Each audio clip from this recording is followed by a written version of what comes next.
Biskuli, Sharet Selaira.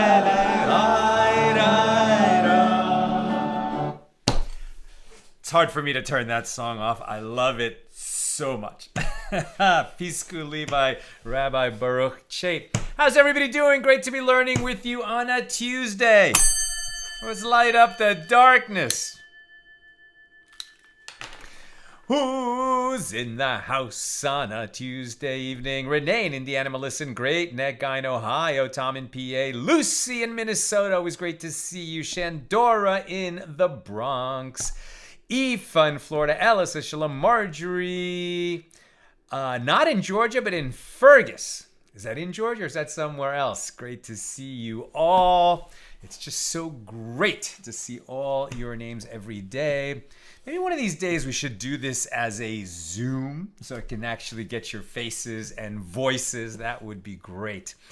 And Jonathan in Ventura, welcome everybody. Our daf today is page 103 here in Tractate Bava Kamma, the 21st volume of the Talmud. With God's help, we're going to complete our discussion of Mishna number 4 here in chapter 9 and open Mishna number 5. We were talking at the end of yesterday about this idea of agency within the realm of purchase and sale. So if I send somebody to make a purchase for me, so when he gets to the seller, he's the one handing money to the seller, and the seller is taking the money and handing this property, this object, to my agent. So who actually acquired the item that was purchased? I sent him as my agent, but he's the one who gave the money. And this can raise all kinds of interesting issues if the agent is actually understood to be acquiring it himself, and then he's going to turn around and sell it to me, or if he changes the agency. In other words, I said, well, you can buy it for up to $10. He says, you know what, Sal, I'm sure you would have wanted it, and he spends $15. Well, now he's outside of the scope of the agency. He spent money that I didn't authorize him to spend, so it appeared that he acquired it for himself. If while he's transporting it to me, something happens, is he in the nature of a paid bailee, an unpaid bailee? There's all kinds of issues that arise from this kind of a setup. And here we're going to be talking about purchasing a field. And this is very interesting because the principal, the one who sends the agent, isn't aware that he sent the agent. What does that mean? Let's see. So the Gemara presents a situation in which one makes a purchase involving a third party, continuing yesterday's discussion. We're picking this up at the bottom of 102b. So the sages taught, in the case of one who purchases a field in the name of another, he is not compelled to sell it. But if he said to him at the time of the sale, I will purchase the field on the condition that he will sell it to me, so he is compelled to sell it. Now, who's compelled to sell what? Are we saying that the agent purchased, but he was doing it on behalf of another? At least that's what he represented to the seller. And so he purchased. So now does he have to turn around and sell to his principal? Or maybe can he keep it for himself? Or are we saying that he told the seller, I'm buying this for someone else, and the seller says, well, you know what? I would sell it to you, but if you're telling me you're buying it for someone else and I don't like that other person, I'm not going to sell to you. Is that what's going on? Let's keep reading. This is an ambiguous statement, and therefore the Gemara asks, what is it saying? Right? What is it saying in this situation? So Rav Sheshes said that this is what the Gemara is saying. With regard to one who purchases a field from another, claiming that he is acting in the name of the Exilarch, which is how we are translating the term Reish Galusa, right? The head of the exile, meaning the head of the Jewish community in exile, so meaning in Bava, in the Persian Empire, not in Eretz Yisrael, which was within the Roman Empire. So one purchases a field from another, and he claims that he's acting in the name of the Exilarch or some other dominant figure. Why? So that others will be discouraged from contesting the sale. Okay, so he's not really buying it for the Exilarch. He's not buying it in the name of the Exilarch. He's buying it for himself, but he is publicly presenting himself, and this publicly is important because he might not even be representing to the seller that he's doing this for the Exilarch. He's doing it for the sake of witnesses or for the sake of onlookers who are not official witnesses. Because what he doesn't want is that other people are going to pipe in and say, oh, this seller who's selling it to you, actually I own it, he can't sell it to you. False claims, but that could slow up the sale and create litigation. So what this guy is saying is, listen, I am buying this on behalf of a bigwig. So if you have a real claim, fine, bring it. But don't bring up false claims, because you're going to find yourself in litigation or in a battle or in opposition to my 800-pound gorilla buddy, and you don't want to be there. So that's the purpose of this false claim. It's not really a false claim. It's just to discourage others from making false claims. Okay.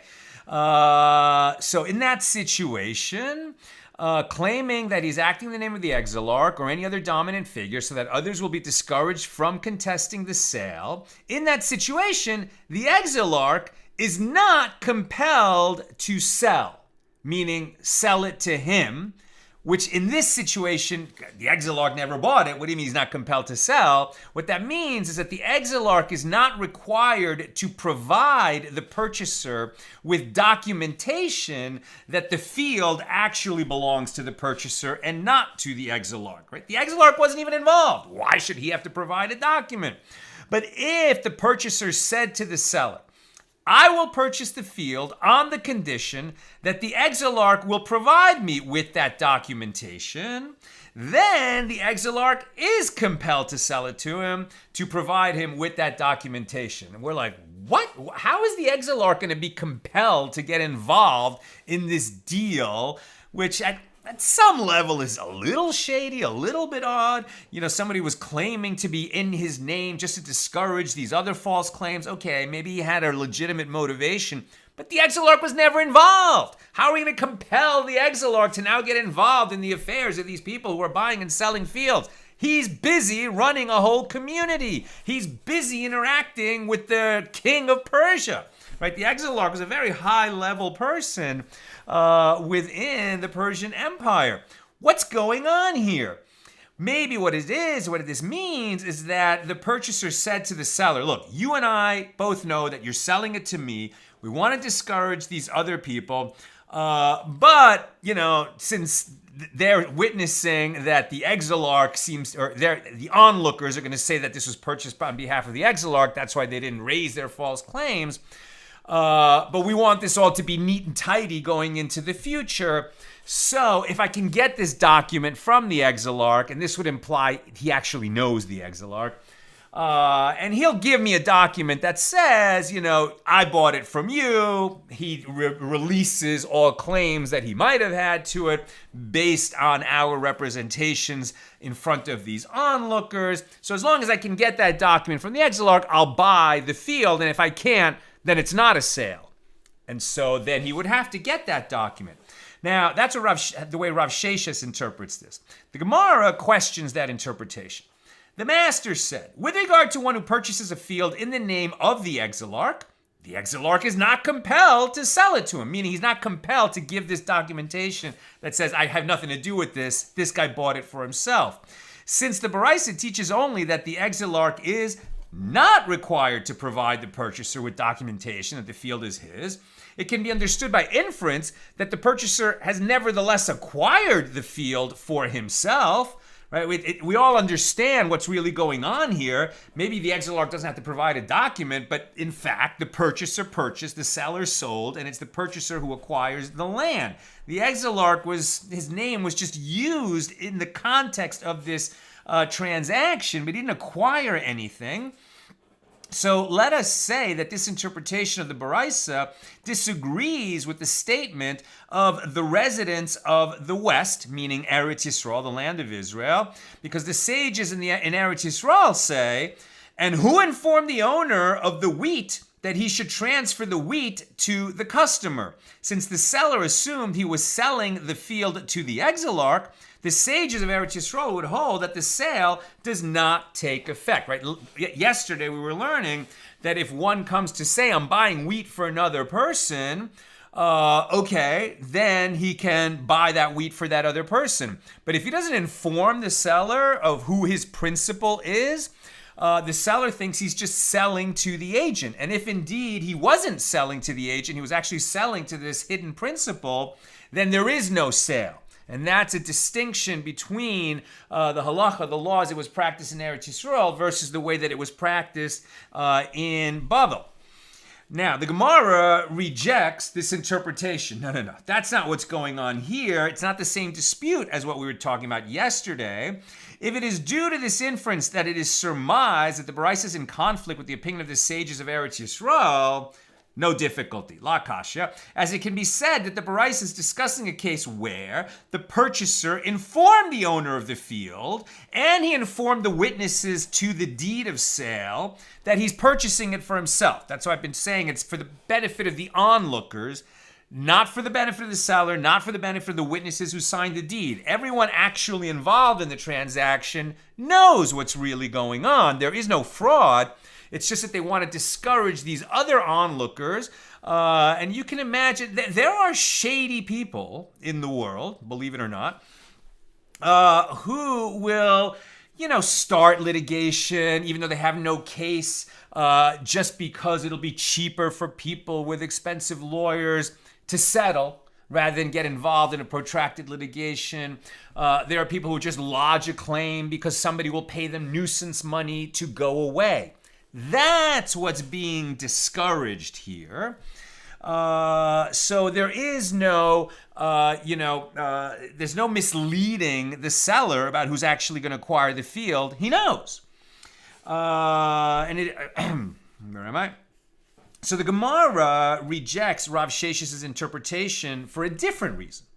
Rather, say that the latter clause is difficult, as it states that if the purchaser said to the seller, I will purchase the field on the condition that the Exilarch will sell it to me, meaning the Exilarch will give me documentation that says he has nothing to do with this, then the Exilarch is compelled to sell it to him in order for this transaction to go through. So why should the Exilarch be compelled to provide the purchaser with documentation, but let the Exilarch say, I do not desire your esteem, nor do I desire your disgrace, i.e., I am not involved in your affairs. Since the Exilarch had not been party to the negotiations, how can a stipulation stated by the purchaser render the Exilarch obligated? Right? So you can say that the transaction would be conditional on the Exilarch giving that document, but the way that our Baraisa was worded is that the Exilarch is compelled to give a release of claims. We would never compel the Exilarch to do anything in such a situation. That's not what it meant. So rather, Abaye said, this is what the Baraisa say. With regard to one who purchases a field in the name of his friend, and his friend is the Exilarch, the seller is not compelled to sell the field another time. What does that mean? It means that the seller is not compelled to provide two deeds of sale. One which says, for all those onlookers, I'm selling to the Exilarch, and another one which says, I'm really selling it to the purchaser. To sell another time, i.e., to provide the purchaser with a document denoting him as the owner of the field. But if the purchaser said to him, I will purchase the field on the condition that you will provide a deed in my name, well, then the seller is compelled to sell the field again, i.e., to provide the purchaser with a document denoting him as the owner if he wants the sale to go through. If he's not willing to provide two deeds, one for public consumption and the real one, as it were, well, then he doesn't have to sell the field to this guy. But if he wants to sell to this guy, and the guy said on condition that you give me, the deed for the benefit of the onlookers and the actual deed, then if he wants the sale to go through, that's how he has to do it. Now we're on page 103a. Now the Gemara clarifies the Baraisa. The master said, in the case of one who purchases a field in the name of another, the seller is not compelled to sell the field another time. So then the Gemara asks, isn't this obvious, right? That he's not compelled unless that was the condition of the sale. So if you didn't make it a condition, he's certainly not compelled to provide another deed. Isn't this obvious? And the Gemara answers, lest you say that the purchaser can say to the seller, you knew that I took, i.e. purchased the field for myself, and it was merely for protection that I desired to obtain ownership by claiming to purchase it in the name of the other person. And I do not throw out money for naught. Rather, it is with the intention that you will write another document for him, i.e. the seller, stating that I purchased the field. And the Baraisa therefore teaches us that the seller can say to him, I have performed a matter for you together with the one in whose name you purchased the field, and let him write you another document. And the Gemara discusses Abaye's interpretation of the latter clause of the Baraisa, which states, but if he said to him, I will purchase the field on the condition that you will provide a deed in my name, then the seller is compelled to sell. And isn't that obvious? No, it is not obvious, because it is necessary to state this law in a case where the purchaser said to the witnesses in front of the seller, you can see that I require another document. Lest you say that the seller can say to him, I thought that it was a document from the one in whose name you purchased the field that you were saying you required and not from me. Therefore, the Baraisa teaches us the purchaser can say to him, it was for this that I took the trouble and said to the witnesses in front of you that I require another document, as it is from you that I require the document. And that concludes that discussion. Now, I think it's worth noting at this point that it's very easy for us to sit back and say, from our vantage point in modern times, in an uncorrupt society, for the most part, that, this sounds shady, and why would there be two sets of documents, and how could the sages involve themselves with rulings where there are two sets of documents? This is crazy. Why don't we just say one deed, make sure it contains the correct information, and if not, it's immoral, unethical, and why would we ever sanction such a subterfuge? We can say that, but there have been many times and places in history, and not just for the Jews, that I think many groups who are marginalized and who have lived in societies over time where, for example, they're not allowed to own property in a particular nation or in a particular locale because of some racial animus, right? Some kind of racist decree against a people in that place. It has definitely happened many times in history. And living in one of those societies at that time, are you going to say, well, okay, I guess, we should just leave? Well, maybe you can't leave. Okay, we're going to stay, and therefore, since they say we can't own property, okay, then we're just not going to own property. No, people will find a way so that they can own real property, which, real property is called real property because over time, it tends to be the safest and best investment. Since people were doing these kinds of arrangements, the sages were called to answer the question, how are we going to legislate practices that are already being carried out within a Torah framework? And that's why they got into this analysis and discussion. And these kinds of tough questions, that you have to understand the context, the time and place where it's going on, very important to get that bigger picture. All right, let's go to a new subject. The Gemara mentions a related incident. Rav Kahana gave money to a salesman in exchange for flax, and he temporarily left the flax in the possession of the seller. Right? So Rav Kahana bought flax from somebody who was selling flax. Rav Kahana gave the money to the seller. Now it's Rav Kahana's flax, right? Well, is it? Because Rav Kahana, let's say that he was visiting this guy's town.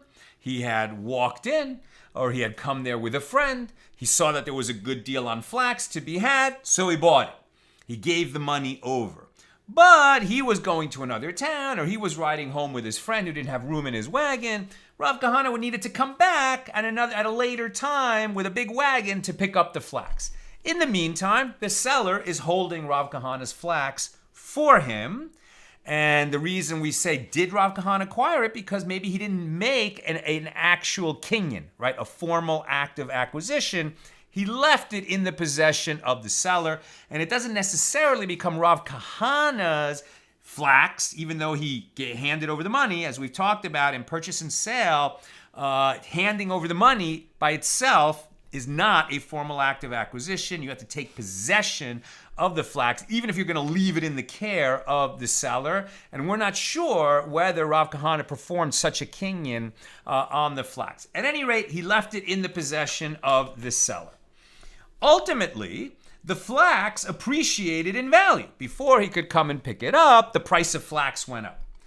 And the owner of the flax, meaning the seller, sold it for a greater profit on behalf of Rav Kahana, intending to give him all the money. The seller was honest, right? It's not that he reneged the deal that he had made with Rav Kahana, sold it to someone else at a higher price, and then said to Rav Kahana, here, take your money back. You never acquired it. I sold it to someone else. Here's your money back. That's not what he did. He said, okay, Rav Kahana bought it. But now I'm sure Rav Kahana would appreciate the fact that I can sell it at a much higher price and give Rav Kahana the profit. Right? So that's what the seller did. Definitely an honest man. So that was what happened. Rav Kahana then came before Rav and said to him, what should I do? Why is Rav Kahana asking, what should he do? The man wants to give him his profit. What's Rav Kahana worried about? Is the light going off? Because we've seen this before. This would have the appearance of interest, ribis, right? It's as if Rav Kahana had lended the money to that man, right? Since he hadn't taken his flax yet, and now he's going to get more money back than what he lent, right? So it has the appearance of a loan on which he took interest, right? A Jew cannot lend money to another Jew and accept interest for the service of giving him a loan. So that's what Rav Kahana is worried about. It wasn't a loan, it wasn't interest. The guy just sold it for a profit and acted as Rav Kahana's agent in doing that. Rav Kahana didn't know he was doing that. He just figured Rav Kahana would approve because it was profitable. So Rav Kahana came before Rav and said to him, what should I do? Should I go and take my money, or would doing so have the appearance of collecting interest for a loan? Rav said to Rav Kahana, if when your guy who was holding your flax for you, since you paid for it, when he sold it to the third party, because the price had gone up and it was a big profit for you, when he sold it to the third party, if he said, this flax belongs to Rav Kahana and I'm selling it to you on his behalf, then you can go and take your profit. But if when he sold it to that other third party, he just sold it and didn't say it was Kahana's, then what it would look like is he sold flax to someone else.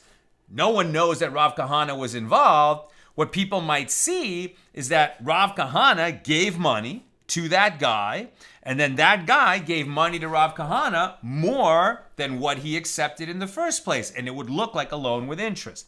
So it's only going to be permissible for Rav Kahana to take the profit, which is what really went on, but to avoid the appearance of impropriety, he's going to only be allowed to take it if when the seller went to that third party and sold the flax at a higher rate, he told that buyer, hey, I'm selling you Rav Kahana's flax. That's what Rav told Rav Kahana. But if they did not say this, do not take the money, since you would be receiving a greater sum of money than you provided, and this would appear to be a loan repaid with interest. Now the Gemara asks, in accordance with whose opinion was Rav's ruling? Was it only in accordance with the opinion of the people of the West, meaning Eretz Yisrael, who say, who informed the owner of the wheat that he should transfer the wheat to the owner of the money? As the Gemara taught earlier, the sages of Eretz Yisrael hold that the sale can be performed on another person's behalf only if such an arrangement is explicitly stated at the time of the transaction. In this case as well, if the seller did not explicitly state that the money would belong to Rav Kahana, all the money from the sale would be acquired by the seller for himself, who would then be prohibited to give it to Rav Kahana due to the appearance of paying interest. Now, was the guy acting as Kahana's agent? Yes. Was he appointed by Kahana to be his agent? No.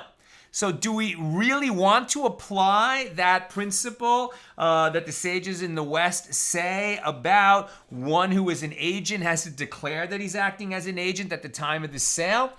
Sounds like are we really applying that principle, or is it kind of coincidentally similar, but we arrive there through a very different set of circumstances? And the Gemara rejects this. Is that to say that Rav Kahana gave 4 dinars and took 8 in return? He did not lend money. Excuse me. He did not lend money to the seller. Rather, the flax appreciated in value by itself. And when the seller sold it, he robbed Rav Kahana of his flax. And we learned in a Mishna on page 93b that all robbers pay compensation according to the value of the stolen item at the time of the robbery. Therefore, right, how can you say he robbed it? He gave the money to Kahana. But technically, he sold Kahana's flax without asking Kahana if it was all right. So in that sense, it was like robbery. And that actually helps Kahana in this case, in the sense that, therefore, according to all opinions, the seller owes Rav Kahana the value of the flax at the time that the seller sold it for its appreciated value. And Rav Kahana's accepting the money would not constitute collecting interest on a loan. It wouldn't be applicable at all. Having rejected the previous explanation of Rav's ruling, the Gemara presents an alternative understanding of the case. The sages say there it was a matter of trust, as the seller was paid in advance, and Rav Kahana did not pull the flax as an act of acquisition, a kinyan, or perform any other formal act of acquisition. So consequently, at the time of the second sale, the flax belonged to the seller, right? Kahana never actually acquired it. It belonged to the seller. And Rav conforms to his standard line of reasoning. As Rav says, one may make an arrangement of trust with regard to the delivery of items such as produce, i.e. one may pay the money in advance with the agreement that he will receive the produce at a later date. But one may not make an arrangement of trust with regard to money, i.e. one may not pay money in advance with the agreement that he will receive the value of the produce at a later date, as this has the appearance of collecting interest, right? Kahana bought a specific amount of flax. That's why this is okay. And he says, I'm going to take delivery later, right, when I can come and pick it up. So that would be permissible, even according to Rav. But Rav says, still, the people involved have to understand what happened here so it doesn't look like a loan at interest. And with that, we conclude our discussion of Mishnah number 4. Mishnah number 5, one who robs another of an item having the value of at least 1 peruta, which is the smallest coin they had, and takes a false oath to the robbery victim claiming his innocence, and then later wishes to repent. So he must bring the money, which includes the principal, together with an additional 1/5 payment to the robbery victim. And he's also going to have to bring a guilt offering. But in addition to that, not only does he have to repay the principal plus the penalty of 1/5, but also he must bring it to the robbery victim personally, even if this necessitates following after him to a distant place like Medea. And the robber may not give the payment to the robbery victim's son to return it to the robbery victim, and neither may give it to his agent, but he may give the payment to an agent of the court. And if the robbery victim dies, then he returns it to his heirs. Now note that this is not, he stole, felt bad about it, and said, I will give back. Then he would just be obligated to return what he took, right? Because he himself came forward and said, I did wrong. Now in this case also, he himself is ready to atone. But in between the robbery and his desire to make an atonement, he swore a false oath that he was not a robber, that he had not taken it. The false oath means that even though later he's ready to atone, he still has to pay the penalty of the additional fifth. And what's more, he has to make the effort to go personally and find this person and return it to him. Now, if he gave the robbery victim the principal value of the stolen item, but he did not give him the additional 1/5 payment, or if the owner forgave him concerning the principal, but did not forgive him concerning the additional 1/5 payment, or if he forgave him concerning this and concerning that, but he doesn't forgive him with respect to just a tiny bit of the value of what was stolen, if it amounts to 1 peruta of the principal, he need not pursue him to repay the debt. By contrast, if he gave the robbery victim the additional 1/5 payment, but did not give him the principal, or if the robbery victim forgave him concerning the additional 1/5 payment, but did not forgive him concerning the principal, or if he forgave him concerning this and concerning that, with the exception of the value of 1 peruta of the principal, he must pursue him to repay the remaining debt. Hold on a second. If he forgave him concerning this and concerning that, with the exception of the value of less than 1 peruta, then the guy doesn't have to pursue him to make good. But if the guy who forgives, right, the one who was robbed, the robbery victim, even if he forgives all of the principal except for 1 peruta and all of the penalty as well, but he says, no, you still have to pay me at least 1 peruta. With that, the one who stole remains obligated to go personally to the robbery victim to return that 1 peruta and to apologize, basically. He must pursue him to repay the remaining debt. Now, if the robber gave the robbery victim the principal, and he took a false oath to him concerning the additional 1/5 payment, asserting that he had already paid it, then the additional 1/5 is considered a new principal obligation, and the robber pays an additional 1/5 payment apart from the additional 1/5 about which he had taken a false oath. And if he then takes a false oath concerning the second 1/5 payment, he is assessed an additional 1/5 payment for that oath until the principal, i.e. the additional 1/5 about which he had most recently taken the false oath, is reduced to less than the value of 1 peruta. And such is the law with regard to a deposit. As it is stated, if anyone sins and commits a trespass against the Lord, and he defrauds his counterpart with regard to a deposit, or with regard to a pledge, or with regard to a robbery, or if he exploited his counterpart, or he has found that which was lost and deals falsely with it and swears to a lie. That's what all these cases have in common. He stole and claimed he didn't steal. He borrowed and claimed he didn't borrow. He pledged to give and then claimed he didn't pledge. He found a lost object and then swore a false oath that he hadn't found that object. In all these cases, because of the lie, is why he's penalized, that when he then wants to make an atonement, he has to add that additional 5th. In all these cases, that's Leviticus 5, verses 21 through 24. This one must pay the principal and an additional 1/5 payment and bring a guilt offering known as an asham. That's the Mishnah. We are on page 103b now, and here comes the Gemara. So note that this is an explicit verse in the Torah, right? So this is a law doraisa, right? Specified in the written Torah, as opposed to a decree from the rabbis, which would be called the Rabbanan. Okay.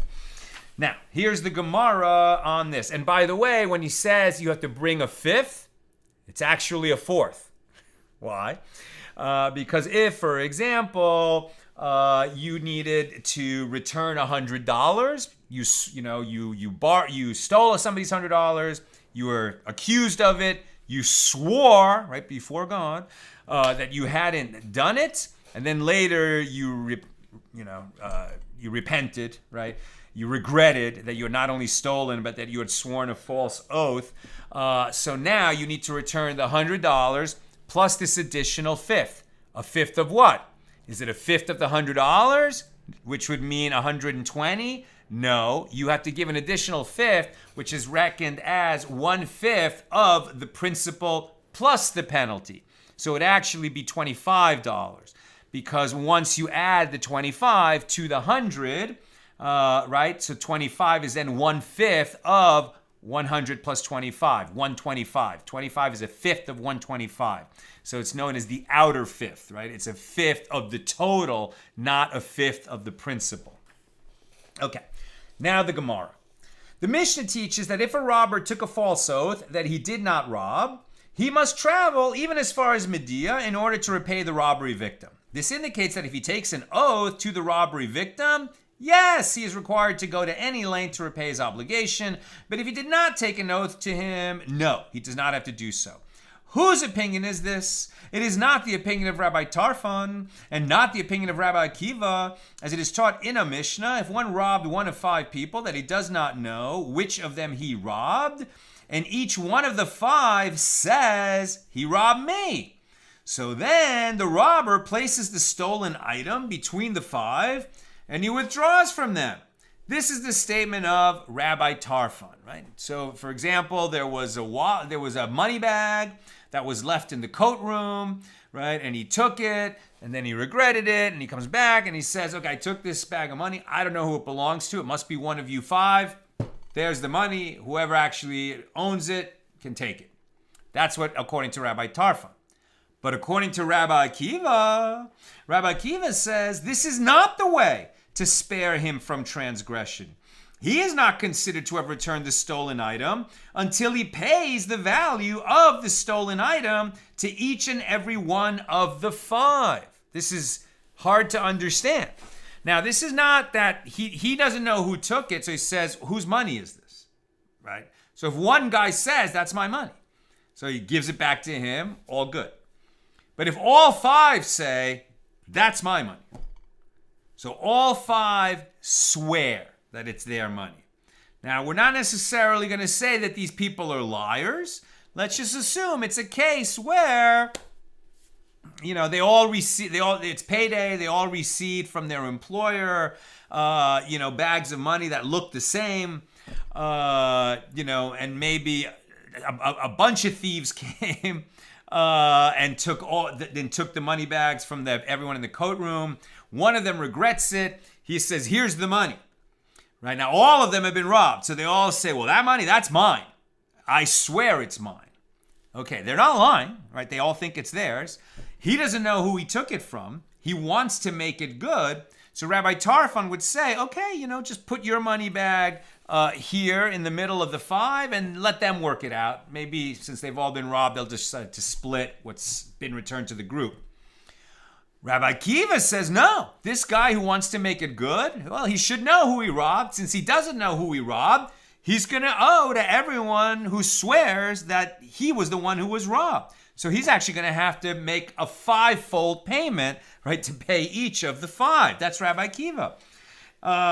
He is not considered to have returned the stolen item until he pays the value of the stolen item to each and every one of the 5. Now, the Gemara clarifies, in accordance with whose opinion is that Mishnah written? If one suggests that it is in accordance with the opinion of Rabbi Tarfon, well, actually, no, it is not so, because even though the robber took a false oath that he did not rob, right, first he says he didn't do it, then he admits that he did it. Rabbi Tarfon says he places the stolen item between them and he withdraws. It is not his responsibility to ensure that it reaches the robbery victim. Our Mishnah said that if one swore falsely that he hadn't robbed, and he had robbed, and then he wants to make good, he has to go to the victim. He has to make it good personally with the victim. Rabbi Tarfon just said, he could just put the money in, among the 5 and let them work it out. Well, then he didn't complete the restitution to the actual victim. So this Mishnah must not be,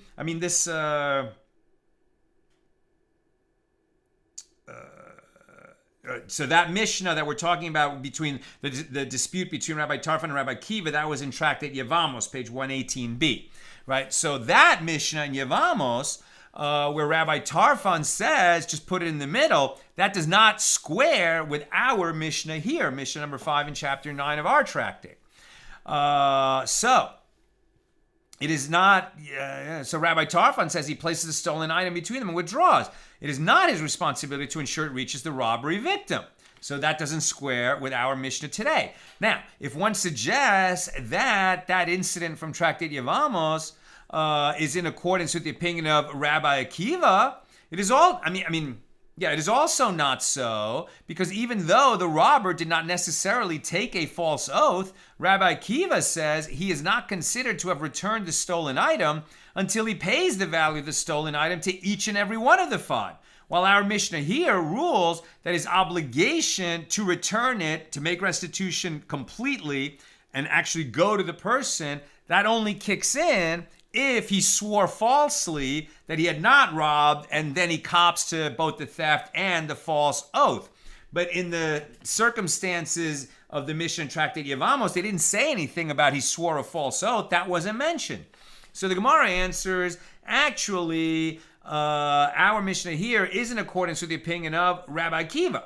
And when Rabbi Akiva says that the robber is not considered to have returned the stolen item until he pays the value of the stolen item to each and every one of the 5, it is only in a case where the robber took a false oath that Rabbi Akiva says this. And what is the reason? As the verse states with regard to one who takes a false oath concerning a financial obligation, Leviticus 5:24, unto him to whom it appertains shall he give it on the day of his being guilty. The law is that the guilty party must make a rigorous effort to return what he owes, and this is stated in the case of one who took a false oath. And Rabbi Akiva would state his ruling only in that case. So it must be that in that example in Tractate Yevamos, even though they didn't specify that the guy swore a false oath, there must have been a false oath. Now the Gemara asks, well, how does Rabbi Tarfon rule that a robber who took a false oath is not required to pay all the claimants, being that the verse indicates otherwise? Why would Rabbi Tarfon let the guy get off the hook by just leaving the bag of money among the 5? If in fact he took a false oath, he has to make restitution to everyone who swears that he took it. Why would Rabbi Tarfon let him off the hook like that? And the Gemara answers, even though he took a false oath, and by Torah law, he is obligated to return the stolen item to the robbery victim, and since here 5 people swear it was theirs, he would have to make it good with all 5 of them. The sages instituted an ordinance allowing him to place it between the 5 possible victims, as it is taught in a Baraisa that Rabbi Elazar, the son of Rabbi Tzadok, says, the sages instituted a great ordinance, stating that if the expense required to return a stolen item to the victim is greater than the principal, the robber may pay the principal and the additional 1/5 payment to the court, and he then brings his guilt offering and he achieves atonement for himself. And this ordinance would apply here as well, as the expense required to pay all 5 claimants is greater than the principal that he stole. He only took 1 bag of money and now he has to pay 5. Right, so the sages were passing that great ordinance. Why?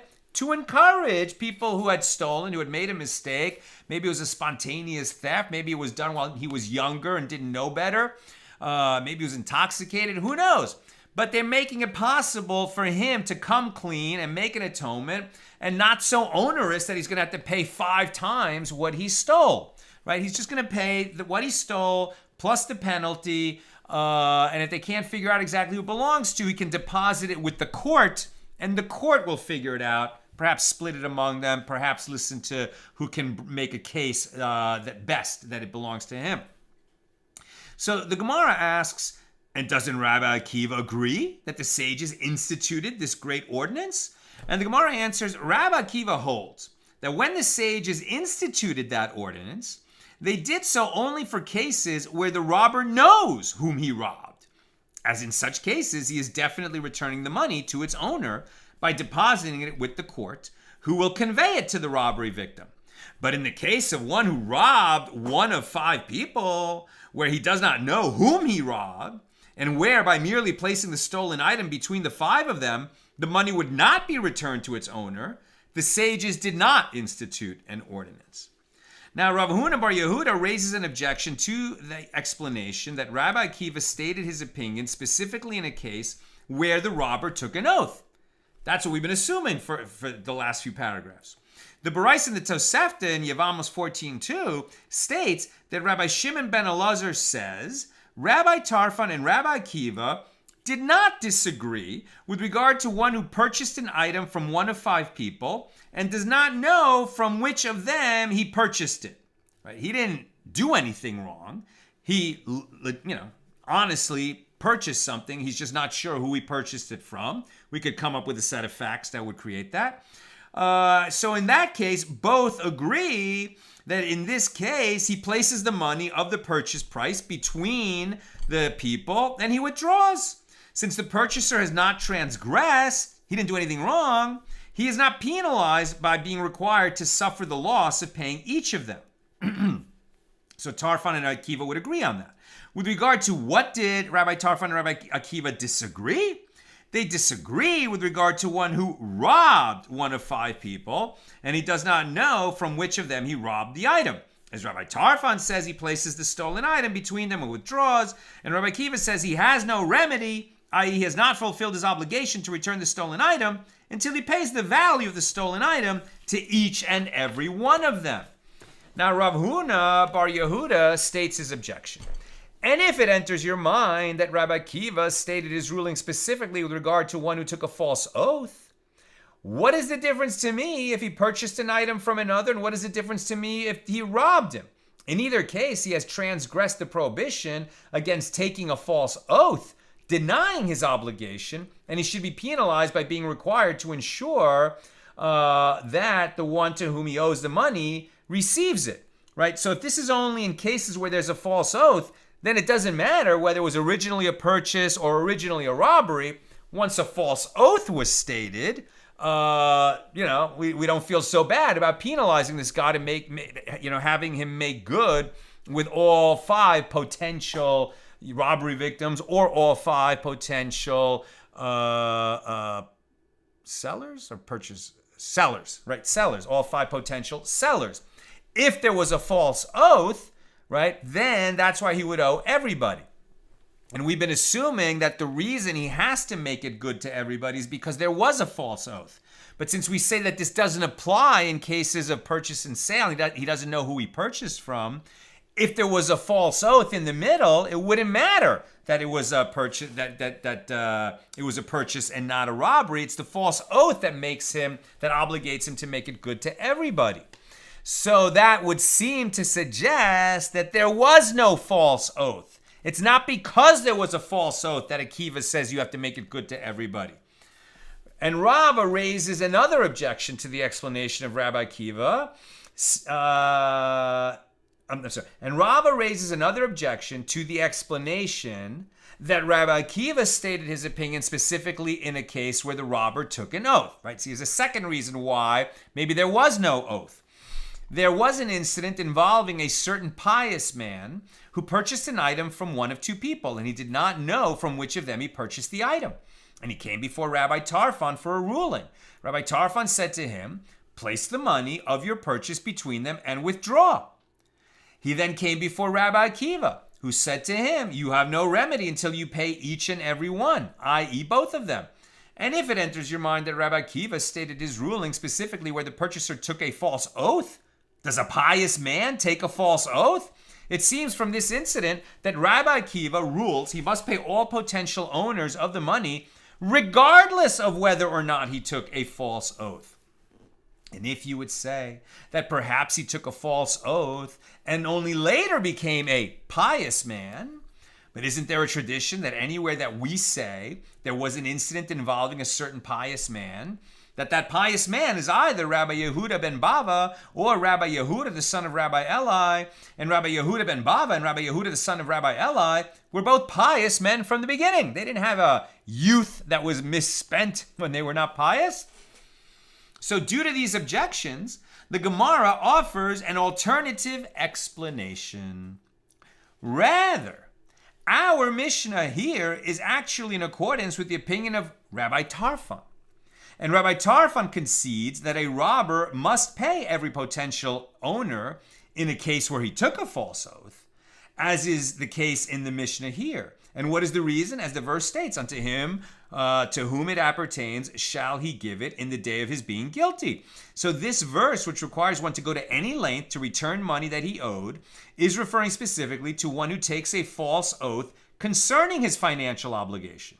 And Rabbi Akiva, who said in the Mishnah and Tractate Yevamos that a robber must pay all potential owners even though he did not take a false oath, agrees that the verse is referring specifically to one who does take a false oath, but Akiva makes him make it good to everybody even without a false oath. Why?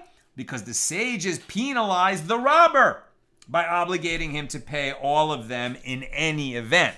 Not because the verse in the Torah requires him to make good based on the false oath, even without, and therefore without a false oath, he wouldn't have to go to any length to return it. But the sages, because he's a robber, made him go to any length to return it, not by Torah law, but by rabbinic decree. I'm almost done. Questions or comments, please get them in. So the Gemara questions this explanation of our Mishnah. But if the Mishnah is in accordance with the opinion of Rabbi Tarfon, after all, the mere fact that it is a case where he took a false oath is not sufficient to obligate him to pay the additional 1/5 and to bring a guilt offering. If it is a case where he did not also admit that he took a false oath and owes the money, therefore, why would the Mishnah here specifically state, and he took a false oath? Even without taking the false oath, the robber should also be obligated to pursue the owner as a result of his having admitted his obligation. According to that other interpretation that Akiva said, the sages penalize the robber, and he has to make it good no matter what, even without a false oath. But here we said it's a false oath. So as it is taught in a Baraisa, Rabbi Tarfon concedes that in a case where the robber says to two people, I robbed one of you of 100 dinars, and I do not know which of you it was. So he gives 100 dinars to this person and 100 dinars to that person. So it seems like Rabbi Tarfon agrees with Rabbi Akiva. And he has already admitted his obligation on his own. Rabbi Tarfon concedes that a robber who wishes to repent must go to any length to return the stolen item to its owner. If the Mishnah here is in accordance with his opinion, it should not have stated its ruling specifically in a case where the robber took a false oath. He has to go to any length to return the object whether there was a false oath or not. So rather, Rava said the case of the Mishnah is different, and the law stated here could be in accordance with the opinions of both Rabbi Tarfon and Rabbi Akiva. For as the robber knows whom he robbed and admitted to him that he robbed him, since it is possible to return the money to its owner, the robbery victim is as the one who says to the robber, the money you owe me will be kept in your possession as a deposit for me. Therefore, in a case where the robber took a false oath, even though the owner is considered to have said to him, the money you owe me will be kept in your possession as a deposit for me, since the robber requires atonement for his false oath, it is not possible for him to achieve atonement until the money reaches the possession of the robbery victim. But in a case where the robber did not take a false oath, the money is considered as a deposit given to the robber until the owner comes and takes it. We'll continue that tomorrow. This idea that the money is legally considered as a deposit that the robber is holding until he returns it. Really, what we're focusing on is not so much, does the robber have to make restitution in order to complete his atonement? Obviously. Does the robber have to add a fifth? Yes, if he took a false oath. Does the robber have to go to any lengths to come personally in the presence of the robbery victim? That seems to be the subject of the dispute. It would seem that our Mishnah said only if he took a false oath and then repented. So he's got to give the principal, the fifth, and return it personally. But if he didn't take the false oath, he doesn't have to return it personally, But it seems like perhaps Rabbi Akiva and perhaps even Rabbi Tarfon would say, no, he does have to go. We'll see. Okay. A few questions. Sharon, what is the relationship between Daniel, right, the prophet Daniel, like in the book of Daniel, and the Exilarch in Persia? He clearly had the ear of the king. I'm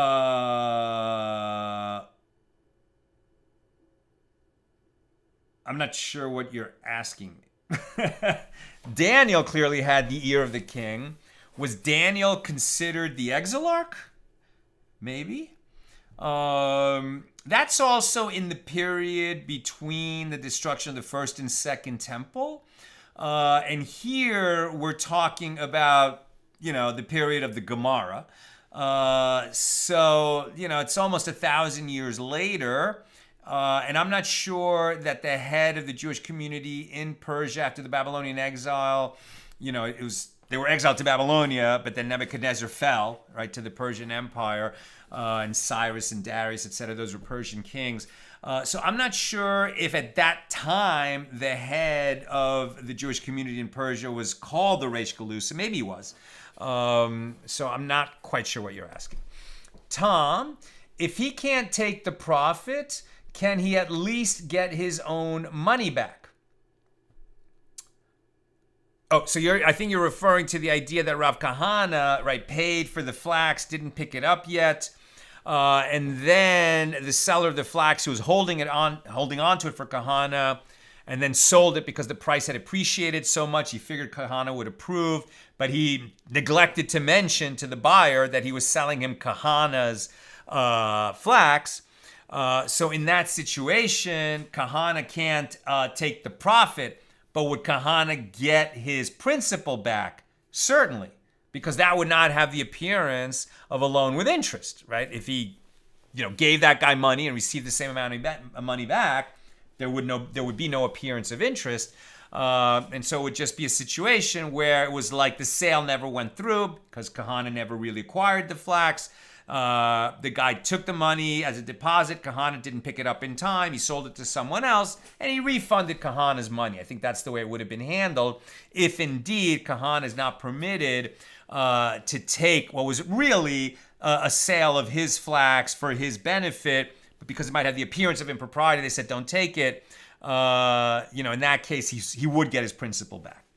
Tom, what if you don't repent but are caught in both the theft and the lie? Then what is the penalty? I mean, you certainly have to cough up the payment, and the restitution and the penalty, right? You're gonna have to cough up the principal and the penalty. If the person is not interested in making an atonement, he could just give it to someone else to get it to the one he stole from or the one he owes it to. And if he's not, he didn't go to the trouble to bring it personally, and he's not going to bring the asham, right, the guilt offering, which is possible when the temple is standing. So then this person, legally we can compel him to return what he took plus the penalty. But I don't think we can legally compel him. Like, I don't think the court can legally compel him to make, a personal atonement. He's just going to have to bear his sin, and when he shows up before the heavenly tribunal at the end of his death, he'll be bearing his sin. It's certainly to his benefit to make the atonement, but I don't know that we can compel, a contrition. Okay? And finally, Jonathan, I don't quite understand why, whether robber or purchaser would have to pay, would have the person pay all claimants. Why don't they force the claimants to take an oath, assuming they're God-fearing, or have the court decide who the money goes to? That's why I was making the point that they weren't lying, like they were all robbed, and only one of the money bags showed up. So they're all sure that it's their money. And that's why, Akiva would say, well, okay, we don't know which is the victim. So for this guy who wants to make an atonement, in order to be sure that he has completed his atonement, he's going to have to pay to each of them. It's not so much a penalty because he robbed and we're making him pay 5 times what he stole. That's not what the Torah says. But if he wants to complete his atonement and know in his heart that he's made it right, the only way to be sure that he's done that is to give that amount of money to each of the 5. Because otherwise, one of them or all of them is not going to be made whole. The purse that he took did belong to one of them. We just don't know which, right? Tarfon would rely, presumably, on that ordinance of the sages and say, look, don't make it so difficult. The guy wants to atone. Just put the money between them. And, sadly, they all got robbed. They're not going to all be made whole. But he did his best to make them whole. And it's probably not, affordable or realistic for him to pay all 5 just in an effort to be sure that he's completed his atonement. That's the way I'm understanding it. That's what I've got for us today. And with God's help, we'll be together again tomorrow, Wednesday at the regular time, 6 p.m. Pacific. Have a great night.